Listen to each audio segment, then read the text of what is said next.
Good morning kabiyag. Ito, ito po yung mga munggo. Kuha po tayo ng munggo. Ito po yung paglagay natin kabiyag. Kasi sawa na po tayo sa mga karne. Kaya ito naman tayo ngayon kabiyag. Didinigdig tayo ng munggo. Ayan. Mag-harvest po tayo ng ating tanim. Ayan po.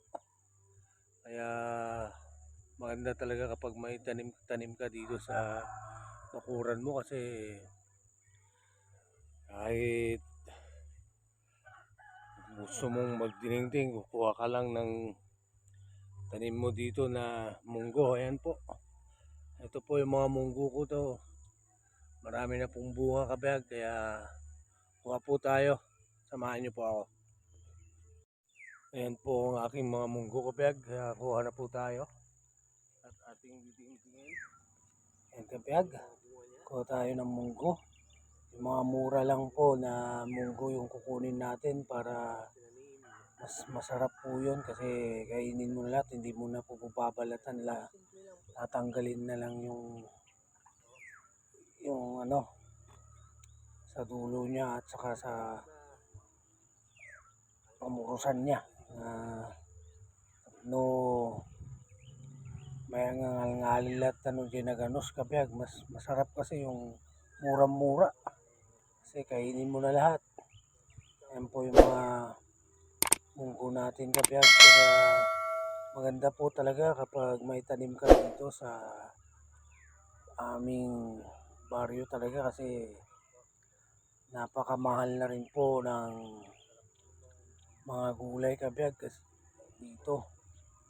Kahit pa paano may libre ka ng gulay at sariwa pa. At saka kung sobra naman, pwede mo pamigay sa mga kapitbahay mo kabiyag. Ganyan po dito sa aming baryo kabiyag. Kaya yun po yung mga tanim natin. Mag-harvest na po tayo. Kuha na po tayo ng kunting pang dininding. Yan po, lalagyan lang po natin ng saluyot lang. Yan kabiyag. Tapos okay na po ito na tilapia o bangus. At sa lagyan mo ng saluyot, okay na po yan kabiyag. Solve na ang dininding natin. Yan po tayo. Mapuno lang po natin itong bilaong maliit na po ito kabiyag. Okay na. Pwede na tayong magluto ng tininding. Tsaka ilakama kundi ay karuba kundi ako. Ipurusan pa yan kabiyag. Tanong dininding damot. Makaigop dati sabaw nga titininding kakabarbaraan na. Ano makaginawa mo di ay magpagita kabiyag. Sana umadamot din siguro ti ka. Karne di New Year kan handa tayo so nga mamot ti suda ti ka pang diningding na kabiyag. Ayan yung mga munggo ko kabiyag.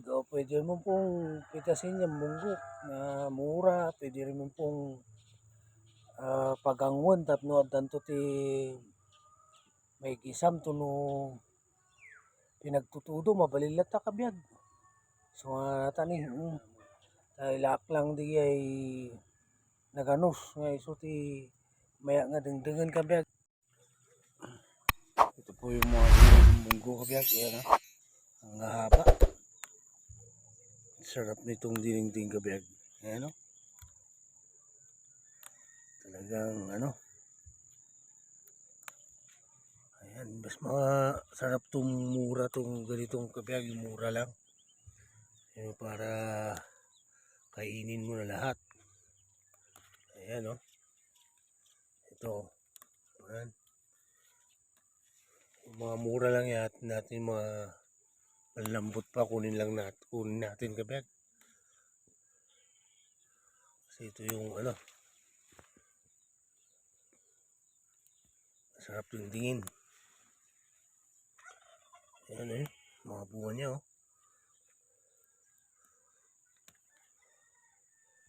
dami. po yung mga munggo. Madami pong bunga. Yan. Ayan. Kapag pitas muna tayo ulit.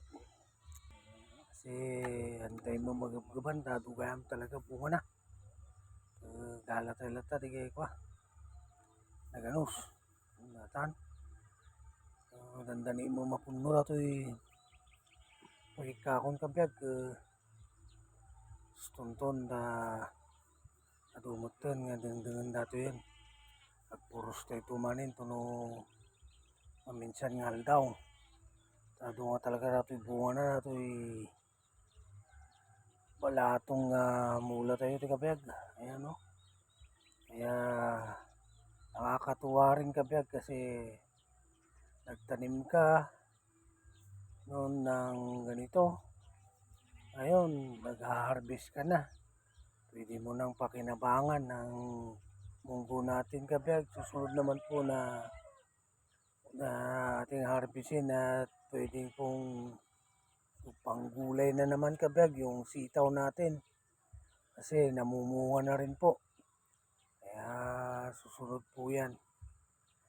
Ito, madami na po tayong nakuhang munggo kapag at pwede na to sa ating dinengdeng na sarap ng sabaw sa umaga kapag lagyan mo ng asin.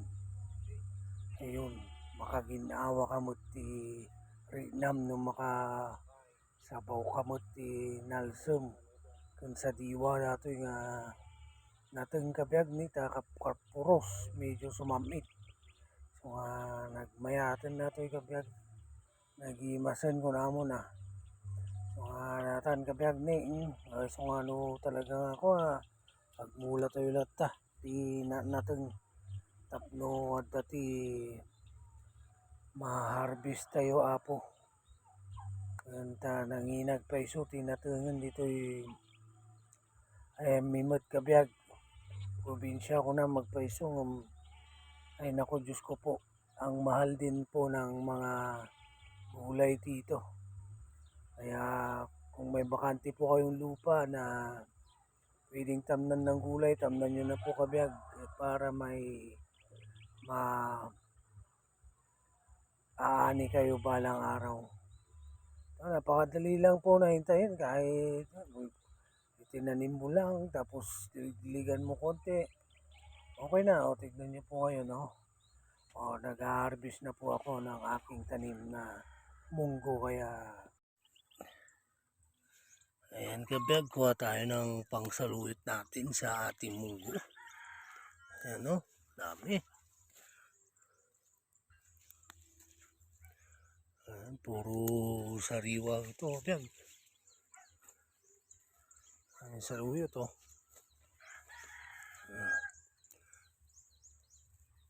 Ito lang sa bakuran nito kabiyag.